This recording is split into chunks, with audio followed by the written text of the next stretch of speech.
chief of police for me. I'm so sorry, Colonel. Sir naman, I know personal Wala wife, pang file na kaso eh. pero sir, he committed a crime. I No, deliver it so. assumption mo yan. Assumption mo yan. May proseso No. tayo. May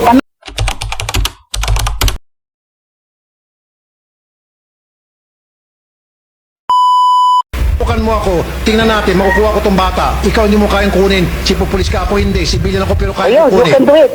You do it. Then in that case, you're not supposed to be a chief of police. I'm very sorry, sir. You don't deserve to be called a chief of police. For me, I'm so sorry, Colonel. Tawagan nyo ngayon, Kamkrame.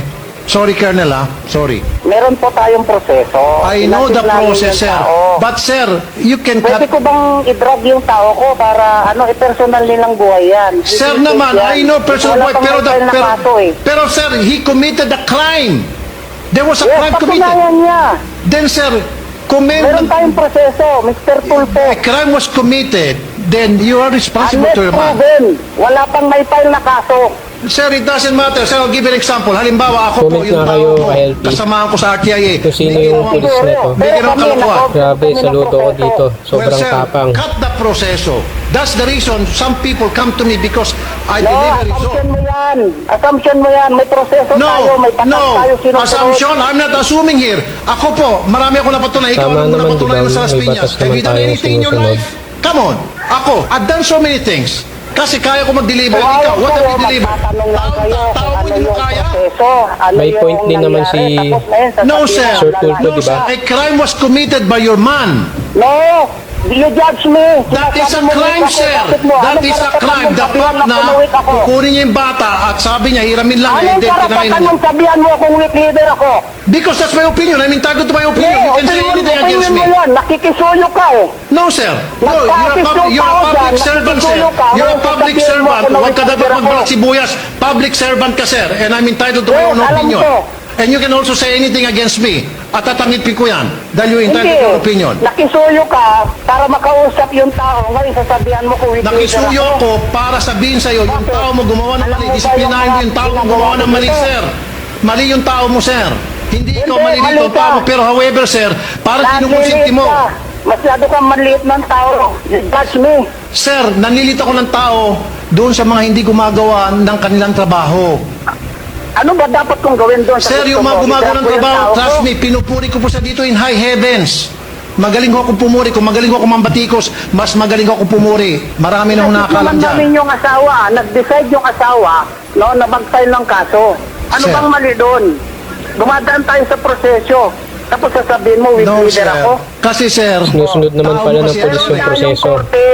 Mr. Tulfo, mayroon Ito tayong nga dahilan, sir, korte. kung bakit nagkaroon ng tambak-tambak na yung kaso sa korte. As much as possible, yung korte nga, ayaw na nila magdala ng mga kaso mali doon. yung ano mo. Sir, ito nga, Meron this is the tayong reason korte. kung Nasanay bakit ka dyan, nagkakaroon ng basta kang backlog sa mga mga courts pulis eh. natin. Because of people like you na hindi marunong dumiskarte para mabawasan man lang yung backlog sa korte at makadiskarte, Grabe. magawa ng solusyon agad-agad. Na you have the power Meron to do tayong that if you proseso, wanted yun to. lang. May korte tayo. Sir, I'm just wasting my time. Hindi po kayo nakindi. Pasensya na, sir. I'm so sorry. I apologize to you kung hindi niyo po ako naintindihan. Kung hindi po Ay, ako hindi. Sa akin nakaintindi. naintindihan ko. Pero I'm so dapat sorry, sir, and I apologize to nakisuyo you. kayo eh. Tapos sasabihan mo ako, weak leader ako. Ano ba yan? Yes, sir. Pareho Sabi, tayo nasaktan That's nagsasabi. my din naman opinion, yung sir. pulis. And you're entitled to your opinion. Kung anong gusto mo sabihin Okay, lagi. Ginagawa naman yung trabaho eh. Pinadjudge mo na ako eh.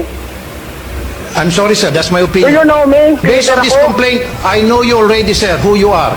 Anong I know you already? Based on this complaint, You sir, don't know me. I can make my judgment already. Yun nga eh, nandiyan-judge ka eh. Yes, sir. Yes, sir. Nag-adjust ako Nakikisuyo based, ka kanina, based on this tapos complaint may alone. mag-adjust Because, sir, ka.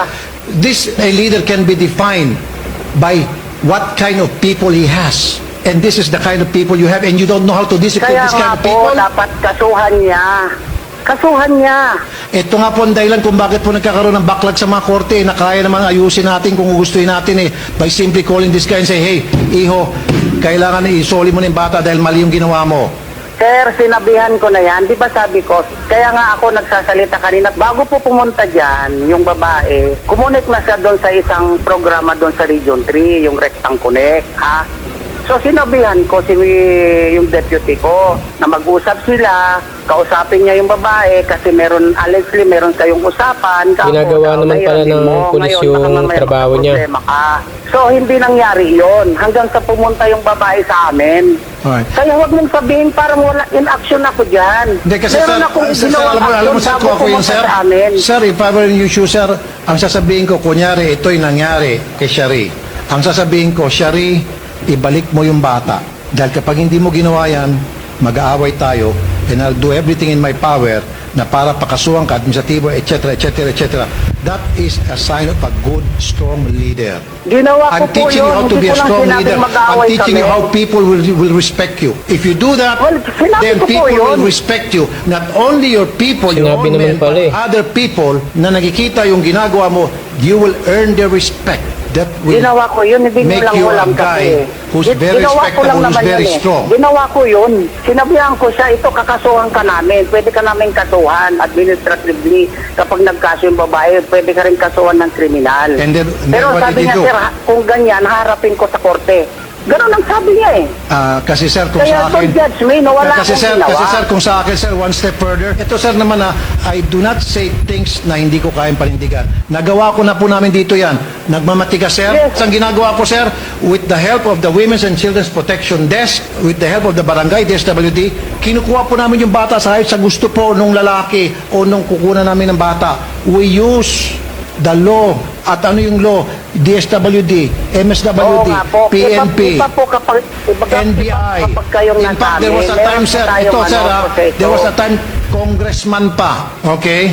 Kamag-anak ng congressman, pumapalag sa amin, batas-batas, kung ano ng na sinasabi niyang proseso. Anong ginawa ko? Pumunta ako sa mayor's office. And then the mayor's office helped us na para mag-issue na agad yung korte.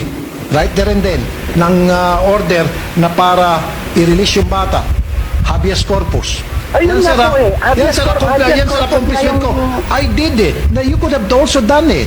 Eh sir, sorry sir, kung napainit ko yung ulo ninyo sir, I apologize again. Sir, I apologize again. Sorry si Sen. Rafi. Akin lang, pasensya rin. Pero sabi, Goods na goods. Saklat kasi. Ito po sir, look at me. Grabe yung video. Mukhang nakahanap ng katapat si Sen. Rafi. May point naman kasi yung pulis. Tawag dito. Ginagawa naman niya yung proseso eh. Hindi lang sila nagkakaintindihan. Tapos ito pa yung matindi. Nag-judge daw si Sir Rafi agad. Hindi pa inaalam yung buong pangyayari, di ba? Eh wala tayong magagawa kung ganun yung gusto niyang sabihin, straight to the point, di ba? Pa-comment nga guys, kailan nangyari itong video na to? At kung na-resolve ba yung kaso na pinagtatalunan sa video. Kung nagustuhan mo itong video na to, huwag kalimutang mag-like, mag-subscribe at mag-comment sa aking channel. Maraming salamat po sa panonood, KLP. Bye bye.